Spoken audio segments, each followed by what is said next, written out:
Hi everybody. Okay, it started a little weird. Last night I actually sent out a video, and I don't normally do them so frequently, but a thought came to mind and I wanted to share it with you. So last night I talked about how a friend of mine went through a breakup, and I figured it wouldn't be so fair for me to just talk about other people, and I figured it would be fun to talk about myself. So I was dating a guy, and in the Orthodox Jewish world, when you're set up with a guy and you go on 5 dates with a guy, it's a lot. So we went on 5 dates, and I decided it was not working and broke up with him. And after 8 months, I thought maybe I was being too hasty and I should really give it another shot. So I called up the matchmaker, who happened to also be a man his age.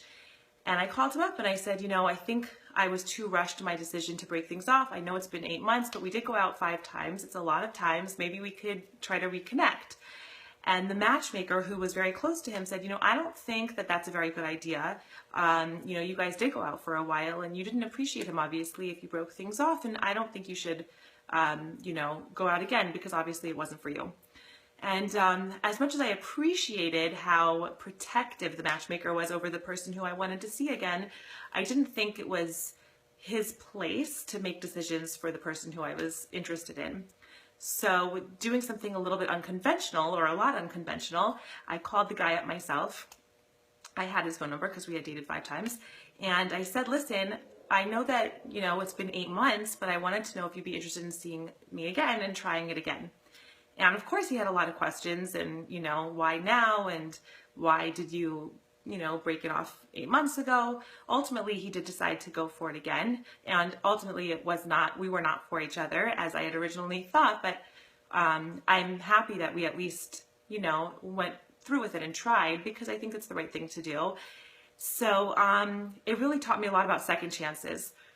I don't know if you've ever heard of this PR executive, the woman Justine Sacco. She tweeted years ago. She was on her way to South Africa, and she tweeted about how, wish me luck. I hope I don't catch AIDS. Oh, ... just kidding. I'm white. It was like this very controversial post that she tweeted right before she stepped on the airplane. You can Google her. The whole story's there. And people were up in arms about this thing that she had tweeted. They started sharing her tweet, and it went absolutely viral during the hours that she was on the plane. And during that time period, her boss decided to fire her and left her this horrific, voicemail that she needs to call the office. And her best friend called and said, you need to take down your account or whatever. And she got tons and tons. Her voicemail box got full. She got tons of tweets back and tons of sharing, and an entire army of photographers and journalists were waiting to greet her at the airport in South Africa. In fact, there was a hashtag that was trending with this whole thing of I don't remember the exact hashtag, but it was what's Justine going to do when she gets off the plane? Boy, wouldn't I love to be a fly on the wall when that happened. They were really relishing this opportunity, and not to pass judgment on her bad decision, but to consider the feeling she felt when she got off that airplane, had to suddenly realize what was going on, and, come to terms with it and process it all in front of cameras. And weeks, within weeks, she's out of a job and she has to start over.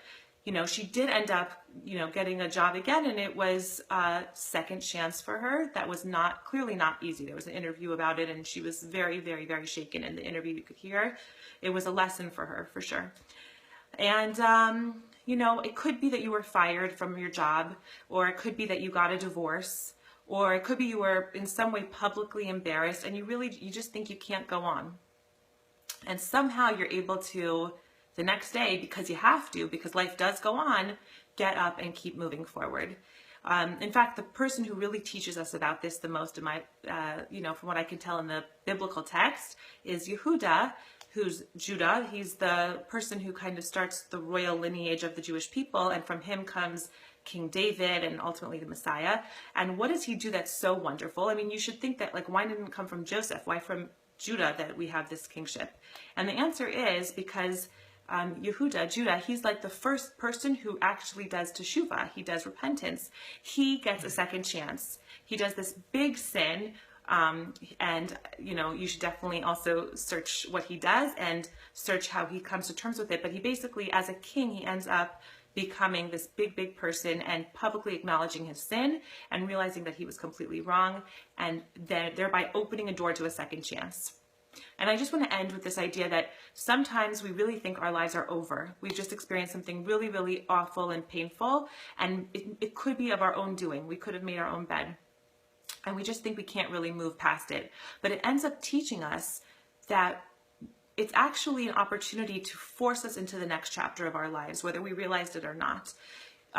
You know, I moved to San Diego almost 4 years ago, and it was coming from a place of leaving Los Angeles and leaving a job, and I didn't really see how anything could become, you know, what would be the next chapter. It seemed very fuzzy, and yet somehow life kept going, and we kept going as a family, and it really taught me that, you know, that actually, this chapter closing was a new chapter opening of a second chance.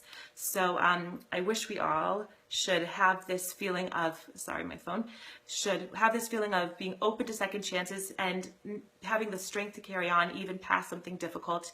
You know, it's always a new day. Okay, bye.